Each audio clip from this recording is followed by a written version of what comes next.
Boys, Xabi Alonso has officially lost his first La Liga game against Atletico Madrid of all people, and it was super ugly. If you guys do enjoy the video, leave a like, subscribe, and I'll catch you next time. Peace. Boys, Xabi Alonso lost his first game today against Atletico Madrid, our inner city rivals, and it wasn't a pretty game. We lost today 5-2. Just kind of wanted to go over real quick on what it means, what a lot of fans are saying, well, what a lot of the media is saying, what a lot of Real Madrid fans are thinking about Xabi Alonso and his job so far. Obviously, it was a big loss. Quick thoughts about the game where we lost most of the goals. A good sign was that most of the goals were from set pieces, free kicks, corner kicks, headers, basically. And that was kind of the silver lining, was that, there wasn't such a big deal because it didn't really come from open play, but there were still glaring issues. Obviously, that's one of them, right? You don't want to lose too many aerial duels, and we did. And then some free kicks, right? Julian Alvarez scored a banger. But before this loss, Xabi Alonso was doing really good. He had 7 games, 7 wins, 3 clean sheets, and a plus 12 goal difference. So Xabi Alonso hasn't been doing really bad, or hasn't been doing bad, but there are like holes within his own team. I think the most positive thing that we saw from him is that he's really getting this relationship started with Kylian Mbappe, and Mbappe's really kind of grown to love Xabi Alonso, has this kind of partnership, this kinship within him, confides in him a lot. I think Xabi Alonso understands that he needs him. He needs Mbappe to be Mbappe, right? I think Mbappe's kind of adopted this number 9 role that he's not really accustomed to. You're seeing him bench Rodrigo and Vinny a lot. I think those two are kind of like swapping between the left wing. And he has Mastantuono on the right hand, and then Arda Güler plays over there as well. So everybody's kind of switching besides Kylian Mbappe. He wants Mbappe to pretty much play every single game. You're going to see him and Gonzalo Garcia kind of switch every now and then, but for now it's just Mbappe. I think Mbappe's on like a 9 straight game with a goal. But the first issue for me that lost us this game was that this lineup, right? Carvajal banged up, but Trent's out, so we had to play him. Carreras played, and he had a really bad match. Dean had a very bad match. Eder Militao, he played okay. But the glaring issue here, the biggest problem is Valverde and Tchouaméni. Valverde has been stinky all year long. He's been very bad since the Club World Cup. I don't know if that's fatigue because has had all his games with Uruguay. He's gone every single time. So maybe he's just fatigued, injured, whatever the case may be. Or maybe it's just the fact that Valverde can't play that ball holder role. He's more of a box-to-box midfielder. He doesn't control pace. He's kind of go. Doesn't really have like a stop sign or a yellow light. It's just green, green, green. So a glaring issue. Xabi Alonso has a big question mark around him. I think for the team, it's going to make more sense to play with Camavinga. Camavinga is much more of a ball holder, or Arda Güler, right? Arda Güler's more on the attacking side, not so much on the bottom half on our side of the pitch. Tchouaméni was really strong, basically our best player for a very long time, outside of the obvious Kylian Mbappe.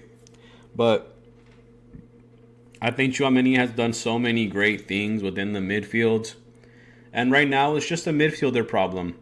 I found it very interesting that he started Jude Bellingham right after coming off an injury. Hasn't started the game yet, ever since the Club World Cup. So it was interesting to see him in the starting lineup. I thought it would have been better if he just went with Arda Güler and then Mastantuono on the right-hand side. But this is how he played. I think this was the first mistake of the game, like I mentioned. I just thought that it was weird to start a whole new lineup against a strong team, your inner city rivals, people that hate you, right? This game means a lot more to Atletico Madrid than it does to us, and that's kind of why you kind of want to be on your top form, your top on your best play, right? You never want little brother to come in and beat your ass at home. So and that's what they did. But like I said, Mbappe.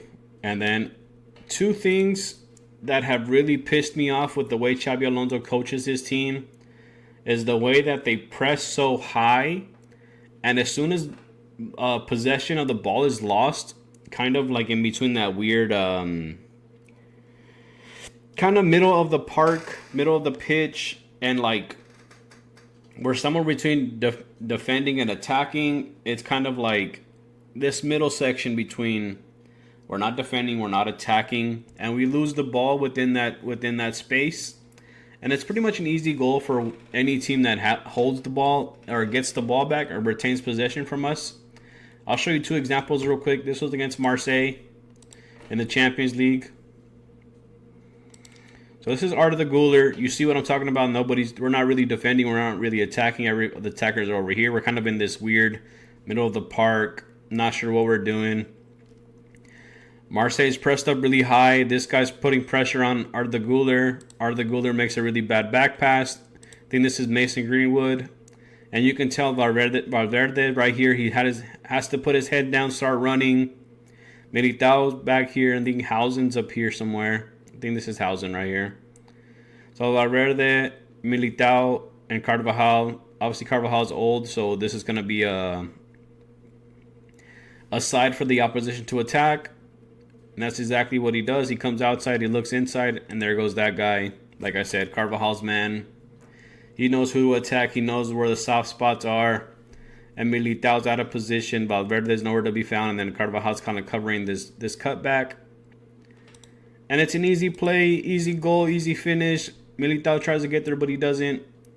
So that's kind of like a play that I've seen on multiple occasions happen with Real Madrid. Like I said, losing that ball within that weird position, like not attacking, not defending, kind of trying to build up play, and we lose the ball, lose possession, bad back pass, whatever the case may be. It's too easy. And we saw it again, like I said here, right?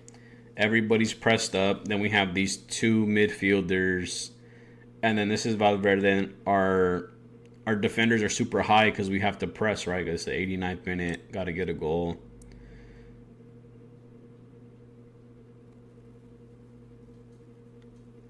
So here it comes, right?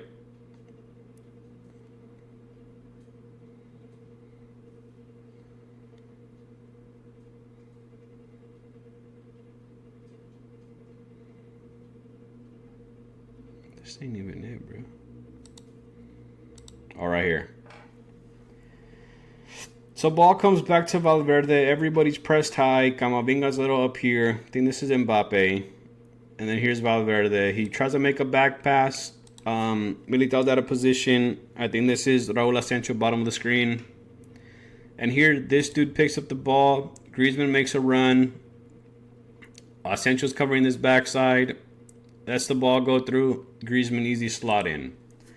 So two examples of the same goal because we lose possession on our half, on, like I said, middle of the pitch, center circle. And it's just too easy for them to score goals, or opposition to score goals that way. And it becomes increasingly difficult. And I don't know what Xabi Alonso's goal is to stop that, right? Like I said, I think it's super hard to defend, or like how to instill a midfield play, because right now Real Madrid just don't have a midfield. They don't have a Pedri. They don't have a Jude Bellingham. Well, Jude Bellingham doesn't play that style of play, right? Jude is very good going forward. He's very good box to box. He's good at coming back and defending. He's good at going forward. But we really need Valverde, or like a Toni Kroos, or we need Valverde to step into that Toni Kroos role, which he hasn't been doing. He just hasn't done since he took over the number 8. And it's funny because he always talks about how Toni Kroos is his idol, but he doesn't develop his play. He doesn't look to play that way. If Valverde were to learn just to slow down and play a slower pace like Toni Kroos did or does, or kind of just adapts to playing a certain play at a certain pace that benefits the team, he could definitely play that role. But right now, he just looks a little bit lost out there. Like I said, I think Camavinga steps into that role of a Toni Kroos. And then you'll see like Tchouaméni step into Casemiro's role, and then you'll have like Jude Bellingham between Isco and Modric. But we really do definitely need like a Toni Kroos type player, guys to put balls in the box. I think that's another thing as well, is that we kind of really lack a true number 9, a target man. Mbappe is very good at going forward, but it's tough to tell how Xabi Alonso's job's going to go in terms of playing bigger teams. Like I said, this is his first test, and he got blasted. Obviously, a tough matchup against your inner city rivals, like I said, but super disappointing to see. Let me know what you guys have thought about Xabi Alonso's performance so far as a coach. If you guys did enjoy the video, leave a like, subscribe, and I'll catch you next time. Peace.